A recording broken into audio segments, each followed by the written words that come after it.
శ్రీమాత్రే నమః. శ్రీ గురుభ్యో నమః. స్పై టీవీ ప్రేక్షకులకి నమస్కారం.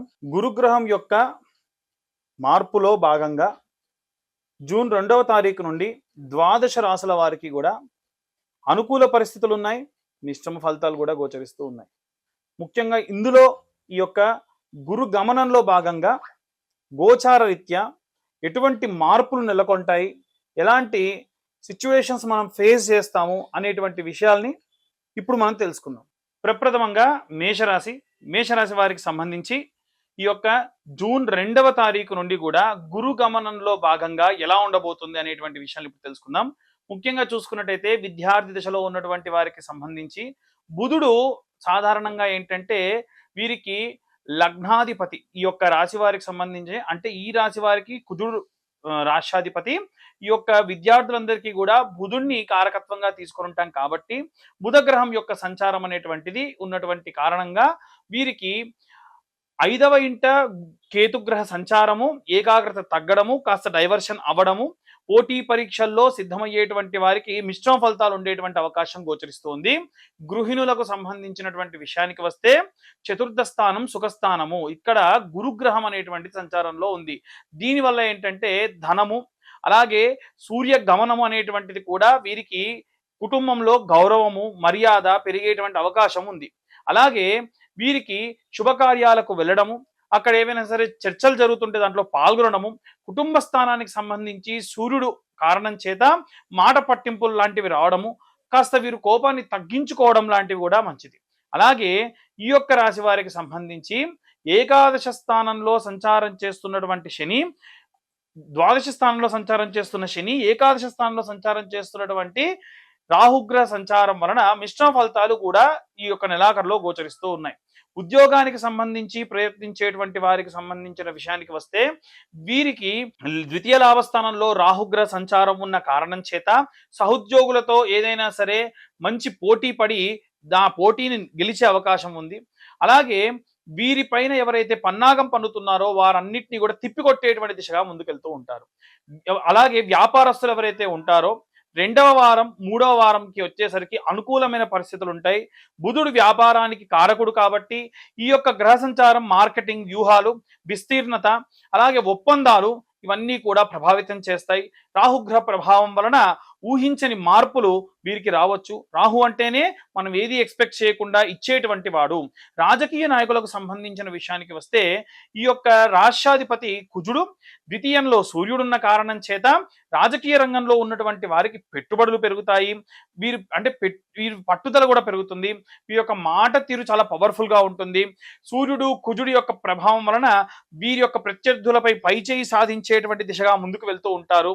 అలాగే వివాహం కోసం ఎదురు చూసేటువంటి వారికి సంబంధించిన విషయానికి వస్తే 7వ స్థానానికి సంబంధించి వీరి యొక్క రాష్ట్రాధిపతి కుజుడు భాగ్యస్థానంలో ఉన్న కారణం చేత భాగ్యస్థానంలో చంద్రుడు ఎప్పుడైతే సంచారం చేస్తూ ఉన్నాడో ఆ సమయంలో అంటే ఈ యొక్క మొదటి 15 రోజుల్లో వీరు ఊహించినటువంటి ఈ యొక్క ఏవైనా సంబంధాలు వచ్చేటువంటి అవకాశం కూడా కనిపిస్తూ ఉంది. ఈ యొక్క మాట్లాడేటప్పుడు కూడా ఏవైనా ఆలస్యంగా నిర్ణయాలు తీసుకోవడం వల్ల కూడా నిశ్చితార్థం, సంబంధాలు కాస్త ఆలస్యం అవ్వచ్చు. డిసిషన్ ఫాస్ట్ గా తీసుకోవడం కూడా మంచిది. రైతులకు సంబంధించిన విషయానికి వస్తే ఈ యొక్క రైతులకు సంబంధించి కుజుడు భావకారకుడుగా ఉన్న కారణం చేత ఈ యొక్క రాశిలోనే కుజుడు రాష్ట్రాధిపతిగా ఉన్న కారణం చేత వ్యయస్థానమునందు ఉన్నటువంటి శని, అలాగే 4వ స్థానంలో ఉన్నటువంటి గురుగ్రహ సంచారం వలన పంటలకు సంబంధించి పెట్టుబడులు అనుకూలమవుతాయి. శ్రమకు తగినటువంటి ఫలితం దక్కుతుంది. అలాగే భూమికి సంబంధించి సిద్ధం చేసుకున్నటువంటి ఆ యొక్క పనులు, పరికరాలు ఏవైనా కొన్ని ఇబ్బందులు కూడా పెట్టొచ్చు. కాస్త జాగ్రత్తగా కూడా ఉండాలి. వృద్ధులకు సంబంధించిన విషయానికి వస్తే కనుక ద్వాదశ స్థానంలో ఉన్నటువంటి శనిగ్రహ సంచారం వలన ఆరోగ్యం పట్ల ప్రత్యేకమైనటువంటి శ్రద్ధ వహించడం మంచిది. బీపీ, రక్తపోటు, అలాగే చిన్న అనారోగ్య సమస్యలు, అలాగే ఇన్సోమేనియా అలాంటివి వచ్చేటువంటి ఇబ్బందులు అంటే నిద్రలేమితనం అన్నమాట, ఇలాంటివి వచ్చే అవకాశం ఉంది. ఆధ్యాత్మిక చింతన దీనివల్ల పెరుగుతూ ఉంటుంది. అలాగే విడాకుల కోసం ఎదురు చూసే వాళ్ళు కానీ కోర్టు కేసులకు సంబంధించి ఎదురు చూసేటువంటి వాళ్ళు ఎవరైతే ఉన్నారో కోర్టు వాయిదాలు, అలాగే వీరి యొక్క శత్రువులు ఎవరైతే ఉంటారో శని దృష్టి ప్రభావం వలన విడాకులు లేదా కోర్టు కేసుల కోసం ప్రయత్నిస్తున్నటువంటి వాళ్ళు దూకుడు పెరుగుతుంది. కాస్త రాజీ పడేటువంటి తత్వం కూడా వీరికి అర్థం చేసుకునేటువంటి వ్యవహారంలో కూడా ముందుకు వెళ్తూ ఉంటారు. అలాగే విడిపోవాల్సినటువంటి నిర్ణయం అయితే ఉందో బలంగా తీసుకుంటే లీగల్ ప్రొసీడింగ్స్ ద్వారా వెళ్ళండి. ఏవైనా సరే కోపతాపాలు కోర్టులో కనుక ప్రదర్శించడం వల్ల వీరికి నెగిటివ్ ఇంపాక్ట్ వచ్చేటువంటి అవకాశం ఎక్కువగా ఉంది. ఇవన్నీ కూడా కలిగేటువంటి ప్రతికూల పరిస్థితులు పోవాలి అని అంటే ఎలాంటి రెమెడీస్ తీసుకోవాలి, ఏ మంత్రం చదవాలనేటువంటి విషయాన్ని ఇప్పుడు మనం తెలుసుకుందాం. ఇక వీరు ఏ మంత్రం చదవాలి అనేటువంటి విషయానికి వస్తే గనక ఓం శ్రీమాత్రే నమః ఈ మంత్రాన్ని గృహిణులందరూ కూడా నిత్యము కనీసం 40 సార్లు చదవాలి ప్రతిరోజు. ఏ పరిస్థితులలో ఉన్నా, మీరు ఇన్ కేస్ మీరు మెన్సెస్ ప్రాబ్లం ఉండి డేట్లో ఉన్నా సరే మనసు లోపల ఈ యొక్క మంత్రాన్ని చదువుకోవచ్చు. చాలా మందికి ప్రసాదం తినాలి అనేటువంటి అనుమానం కూడా ఉంటుంది. అసలు మనం దేవుడికి నైవేద్యం పెట్టండి ఏది తినొద్దు. మనం తినేది ప్రతిదీ ప్రసాదమే. రైతన్న కట్ చేసి కోతలు కోసి ప్రసాదం పెట్టిన తర్వాత చేస్తాడు కాబట్టి ప్రతిదీ భగవత్ ప్రసాదమే, దాంట్లో సందేహం లేదు.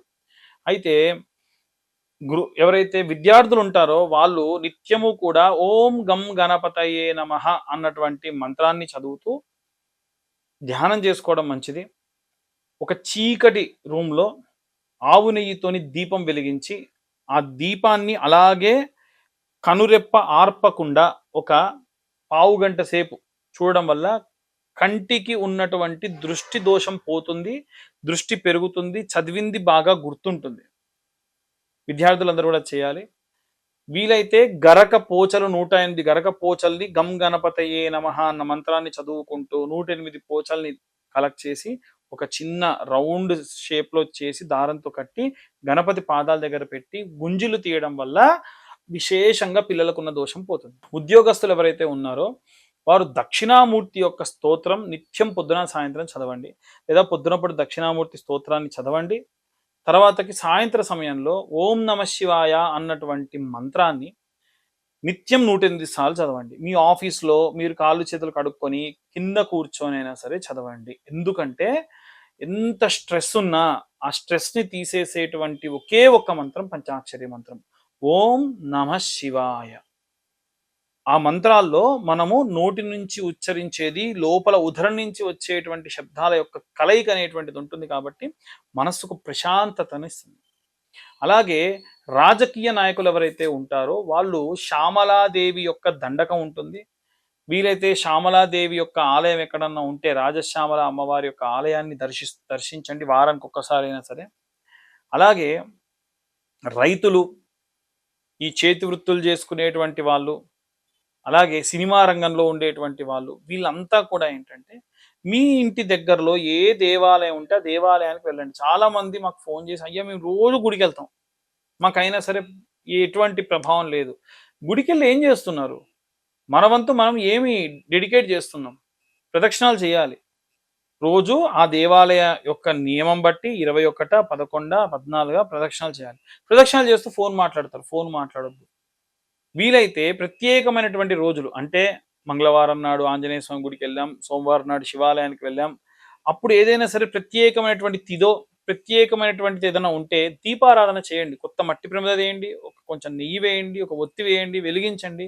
అక్కడ గుళ్ళో ఎక్కడైతే దీపాలు వెలిగించాలో అక్కడ దేవాలయంలో ఎవరిని ఇబ్బంది పెట్టొద్దు. ఎక్కడ పడితే అక్కడ దీపాలు పెట్టి రావి చెట్టు వేప చెట్టు కింద దీపాలు వెలిగించండి, ప్రదక్షిణాలు చేయండి. నిత్యము కూడా మనం దేవాలయ దర్శనం చేసుకోవడం మంచిది. ఇంటి దగ్గరలో ఏ దేవాలయం ఉంటే ఆ దేవాలయం దర్శించుకోండి. అలా అని చెప్పి చర్చలకు వెళ్ళకండి. దగ్గరలో ఉన్న దేవాలయం అంటే హైందవ ధర్మంలో ఉన్న దేవాలయాలు మాత్రమే పరిగణలోకి తీసుకోండి. అలాగే వీలైతే ఇంకా మనం ఏదైనా చేయాలి అని అంటే నిత్యము కూడా 21 ప్రదక్షిణాలు నవగ్రహాలకి సవ్య దిశలో, 6 ప్రదక్షిణాలు అపసవ్య దిశలో చేయండి. ఎందుకంటే 9 గ్రహాలకి ఇంటూ 3 ప్రదక్షిణాలు మనం లెక్కలోకి వేసుకుంటే 21 ప్రదక్షిణాలు అంటే నవగ్రహాలలో రాహుకేతువులు అపసవ్య దిశలో తిరుగుతారు కాబట్టి వాళ్ళ మంత్రంలో కూడా ఉంటుంది. ధూమ్రవర్ణం ధూమ్రగంధం ధూమ్రపుష్పం ధూమ్రమాల్యాంబరధరం ఛత్ర సమారూఢం మేరు అప్రదక్షిణీ కుర్వాణం అని అంటారు. కాబట్టి అప్రదక్షిణంగా రాహుకేతువులకు ప్రదక్షిణ చేయాలి.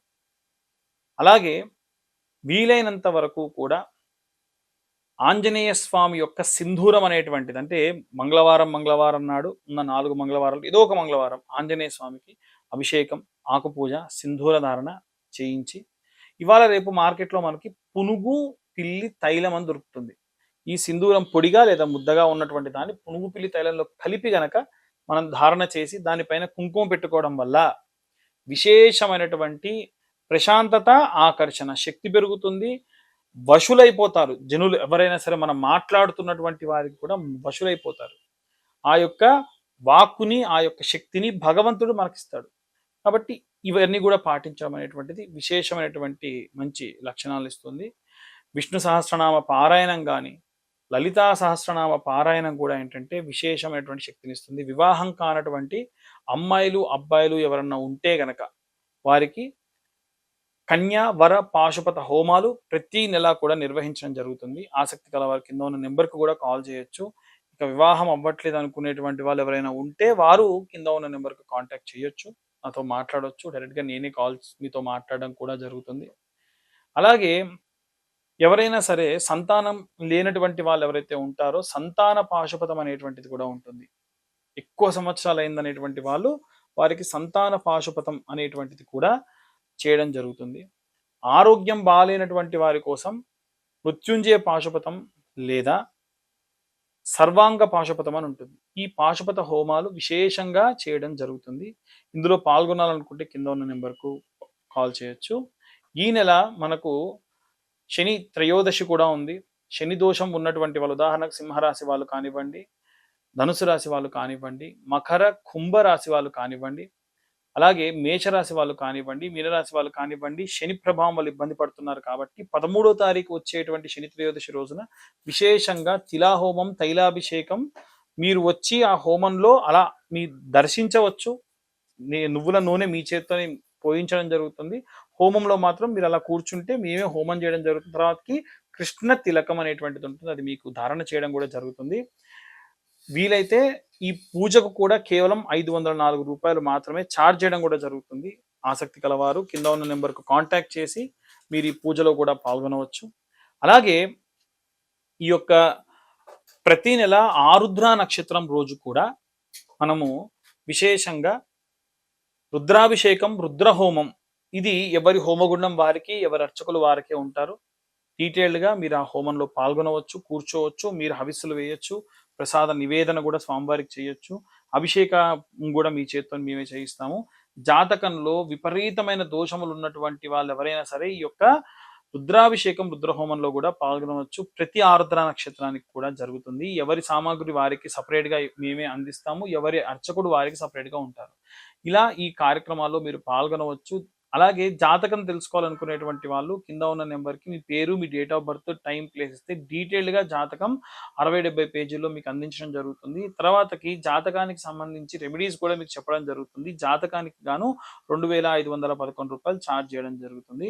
సర్వే జనా సుఖినో భవంతు.